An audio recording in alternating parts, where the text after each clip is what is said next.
7 कोटीच्या बंगल्याच्या मालकाची आई रस्त्यावर विकते भाजी. दिनकर काका आणि दामिनीबाई खूप कष्ट करत होते, कारण सर्वसाधारण कुटुंब सकाळची भाकरी खाल्ली तर दुपारची भाकरीची पंचायत होती. आज काम केलं तरच उद्या खायला मिळायचं. एवढे हालाखीची परिस्थिती असूनसुद्धा कष्ट करणं काही चुकत नव्हतं. त्या पतीपत्नीने असं ठरवलं होतं की कष्टाशिवाय आमच्या जीवनाला पर्याय उरलेला नाही. घरचे ते 18-20 दारिद्र्य, आणि त्याच दारिद्र्यामध्ये दिनकर काकांच्या आणि दामिनीबाईंच्या पोटी जन्माला एक आलाय पुत्र. दामिनीबाईंनी आणि दिनकर काकांनी आनंद तर व्यक्त केला मुलगा झाला म्हणून, परंतु घरची परिस्थिती ही अशी हलाखीची. त्यात जन्माला आलाय पोरगं, याला संपत्ती आणायची कुठून? निदान मुलगी झाली असती तर लग्न करून परक्यांच्या घरी तरी गेली असती. आता मुलगा झालाय, याच्यासाठी आपल्याला खूप कष्ट करावे लागतील. दामिनीबाईंनी दिनकर काकांना समजावून सांगितलं. अहो, असं काय बोलताय? मुलगा मुलगी असा कुठला भेदभाव करायचा नसतो. काय सांगावं, आपल्या पोटी मुलगा आलाय, तोच आपल्या उद्याचा दिवस बदलेल. फक्त संस्कार देणं आपल्या हातामध्ये आहे, बाकी काय करायचं ते त्याच्या हातामध्ये आहे.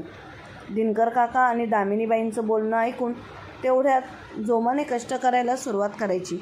बघता बघता मुलगा 5 वर्षाचा झाला.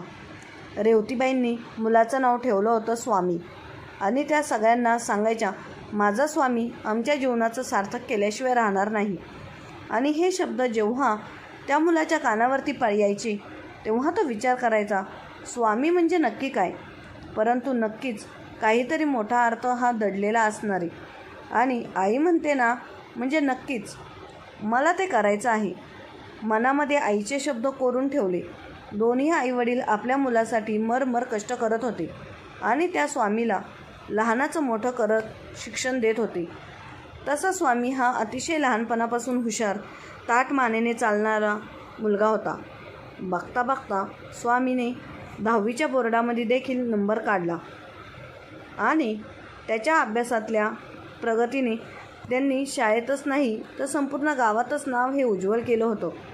त्यामुळे त्याचं खूप कौतुक आणि अभिनंदन देखील सर्वांनी केलं. हे सगळं झाल्यानंतर पुढचा प्रश्न असा उद्भवला.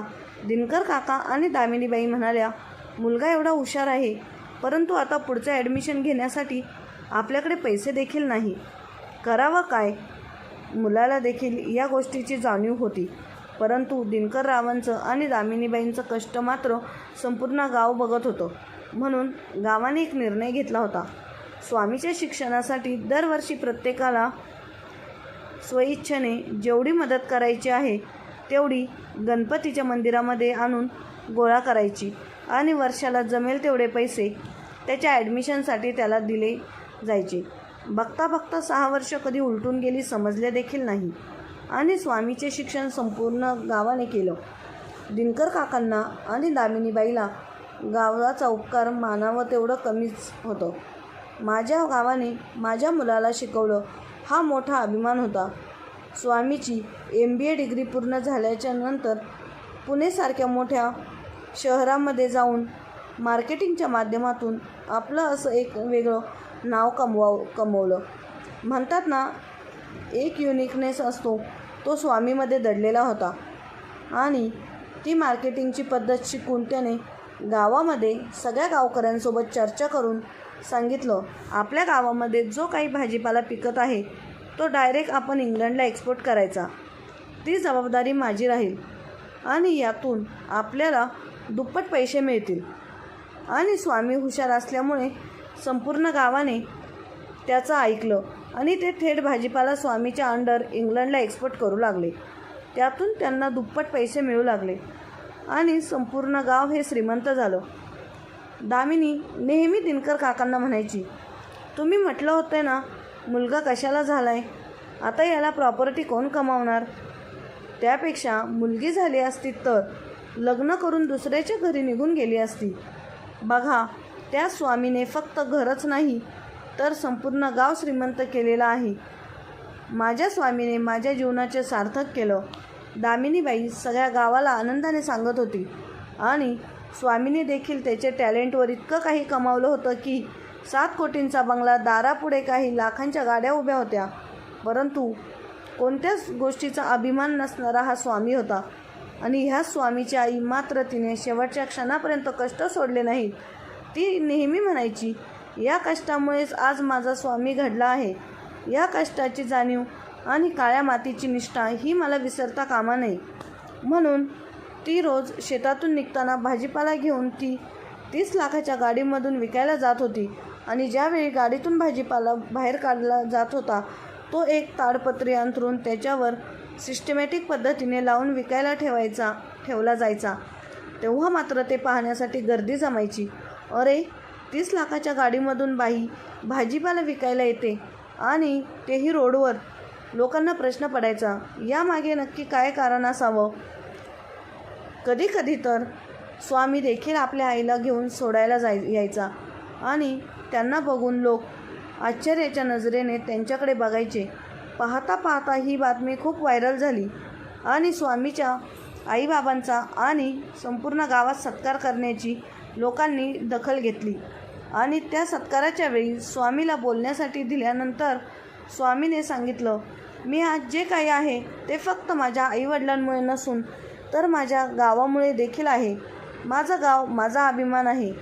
त्यानंतर स्वामीच्या आईला बोलण्यासाठी दिलं आणि स्वामीच्या आईला दामिनीबाईंना लोकांनी प्रश्न विचारला, दामिनीबाई, तुमचा मुलगा स्वामी याचा 7 कोटीचा कितीतरी लाखांच्या गाड्या आज तुमच्या दारासमोर उभ्या आहेत. घरात एकही असा नोकर नाही आणि त्यातल्या त्यात तुम्ही रोज कितीतरी लाखाच्या गाडीमध्ये बसून भाजीपाला विकायला रोडवर बसता. याच्या मागचं कारण काय? त्यावेळी स्वामिनीबाईंच्या आईचं म्हणजे दामिनीबाईंनी उत्तर दिलं की जी गरिबी आम्ही अनुभवली आहे ती जवळपास सगळ्या गावाला माहीत आहे आणि स्वामीला देखील माहीत आहे. आज जे काही आहे ते फक्त स्वामीचे कष्ट आणि गावचा पाठिंबा यामुळे आहे. त्यामुळे गरिबीत कधी लाजू नाही आणि श्रीमंतीत कधी माजू नाही. म्हणून मी आजही ज्या काळ्या आईची सेवा करून माझा रोजचा दिवस घालवते. आणि दामिनीबाईंचे उत्तर ऐकून सगळ्यांच्या टाळ्यांचा कडकडाट झाला. मित्रहो, ही घटना मी माझ्या स्वतःच्या डोळ्यांनी टिपलेली आहे. ज्यावेळी ती म्हातारी आजी एवढ्या मोठ्या लाखांच्या गाडीमधून भाजी विकायला रोडवर बसते तेव्हा मला देखील प्रश्न पडला होता, का बसली असावी. आणि तेव्हा मी जाणून घेतलं, सुरुवातीला लोक नावं ठेवायची बोलत होती. त्या आजींना घरामध्ये काहीतरी त्रास असेल म्हणूनच त्यांची बाहेर काम करतात. परंतु जेव्हा त्या आजीचं मत ऐकलं तेव्हा प्रत्येकाचा गैरसमज हा दूर गेला. मित्रहो, आजच्या कथेमधून मला एवढंच सांगायचं आहे की मनामध्ये जिद्द ठेवून कष्ट केले ना, एक ना एक दिवस आपलं स्वप्न मात्र नक्की पूर्ण होत असतं. त्यामुळे हरायचं नाही, जिद्द सोडायची नाही, स्वप्न पाहत राहायची आणि ते पूर्ण करण्याच्या रस्त्याने वाटचाल करायची. आजची कथा कशी वाटली कमेंट बॉक्समध्ये नक्की कळवा आणि आपल्या चॅनलला लाईक, शेअर, सबस्क्राईब नक्की करा. धन्यवाद.